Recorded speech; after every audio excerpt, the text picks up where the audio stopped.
জাহাঙ্গীরনগর বিশ্ববিদ্যালয় কেন্দ্রীয় শিক্ষার্থী সংসদ নির্বাচনকে ঘিরে শনিবার ছাত্রদল ও বামপন্থী সংগঠন প্রার্থীরা প্রচার চালিয়েছেন। বিশ্ববিদ্যালয়ের মুরাদ চত্বরে ছাত্রদল মনোনীত প্রার্থীরা ভোটারদের সাথে কুশল বিনিময় করেন এবং ভোট চান।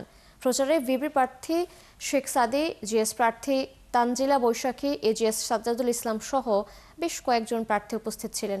একই সময়ে শহীদ মিনারের সামনে বিশ্ববিদ্যালয় প্রশাসনের কাছে ১৩ দফা দাবি তুলে ধরেন বামপন্থী সংগঠন ও প্রগতিশীল প্রার্থীদের নিয়ে গঠিত ৫ সদস্যের সংসপ্তক পর্ষদ প্যানেলের প্রার্থী তানজিল আহমেদ ও সোহাগী সামিয়া।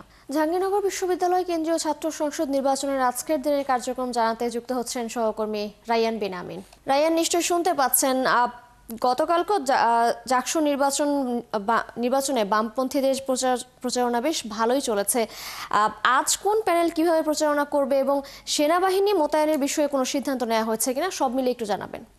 গতকালকে আসলে সারাদিনই বৃষ্টি গেছে, সকাল থেকে একদম বিকেল পর্যন্ত, ফলে ওইভাবে কোনো সংগঠনই মাঠে নামতে পারেনি। তার মধ্যে গতকালকে কিন্তু ছুটির দিনও ছিল, বিশ্ববিদ্যালয় শুক্রবার এবং শনিবার ছুটি থাকে। তারপরেও দুপুরের দিকে একটু গ্যাপে, অর্থাৎ বৃষ্টি যখন কমে, তারপর ছাত্রদল মাঠে নামে বিশ্ববিদ্যালয় মুরাদ চত্বর এবং বটতলায় তারা গণসংযোগ করে বিভিন্ন ভোটার যারা ছিলেন বাইরে তাদের সাথে দোয়া চায়, ভোট চায়। এর বাইরে বামপন্থী ছাত্র সংগঠন গতকালকে প্যানেল ঘোষণা দিয়েছে। প্যানেল ঘোষণা করার পর তারা মুরাদ চত্বরে গণসংযোগ করেছে।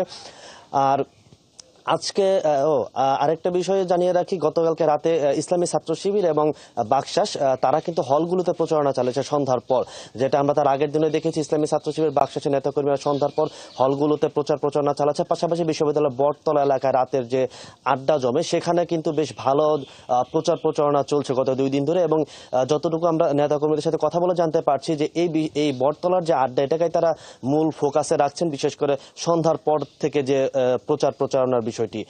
আর সেনাবাহিনীর যে বিষয়টি বললেন, সেনাবাহিনী মোতায়েনের সিদ্ধান্ত বিশ্ববিদ্যালয় প্রশাসন নিয়েছিল নির্বাচনের আগের দিন, নির্বাচনের দিন এবং নির্বাচনের পর দিন। তারা স্ট্রাইকিং ফোর্স হিসেবে বিশ্ববিদ্যালয়ের মূল গেটের বাইরে, অর্থাৎ প্রধান ফটকের বাইরে থাকবে। পাশাপাশি বিজিবির স্ট্রাইকিং ফোর্সও থাকবে, পুলিশ সদস্যরাও থাকবে বিশ্ববিদ্যালয়ের প্রধান যে 3টি গেট আছে এই 3টি গেটে। এর বাইরে বিশ্ববিদ্যালয়ের ভেতরে কিন্তু তারা প্রবেশ করবে না, যদি না কোনো অপ্রীতিকর পরিস্থিতি বা বিশ্ববিদ্যালয় প্রশাসন প্রয়োজন অনুভব না করে। তবে বিশ্ববিদ্যালয়ের যে বুথগুলো আছে বা বিশ্ববিদ্যালয়ের ভেতরে যে নিরাপত্তা, সেই জন্য বিশ্ববিদ্যালয়ের আনসার সদস্য, পাশাপাশি বিশ্ববিদ্যালয়ের নিরাপত্তা বাহিনীর যে সদস্যরা আছেন তারা দায়িত্ব পালন করবেন। পাশাপাশি বিশ্ববিদ্যালয়ের শিক্ষক আছেন, বিশ্ববিদ্যালয়ের কর্মকর্তা, তারাও কিন্তু নির্বাচনের সময় বিভিন্ন দায়িত্ব পালন করবেন। পাশাপাশি প্রক্টোরিয়াল বডি তো আছেই। তো এই ছিল সেনাবাহিনীর আপডেট। আর আজকে বিশ্ববিদ্যালয় মূলত সব ছাত্র সংগঠন এখন পর্যন্ত 6টি প্যানেল হয়েছে এই জাকসু নির্বাচনকে সামনে রেখে। আর সম্ভবত প্যানেল হওয়ার কোনো সম্ভাবনা নেই, বামপন্থীদের 2টি প্যানেল। অসংখ্য ধন্যবাদ আপনাকে যুক্ত হওয়ার জন্য। আপনি খোঁজখবর রাখতে থাকুন।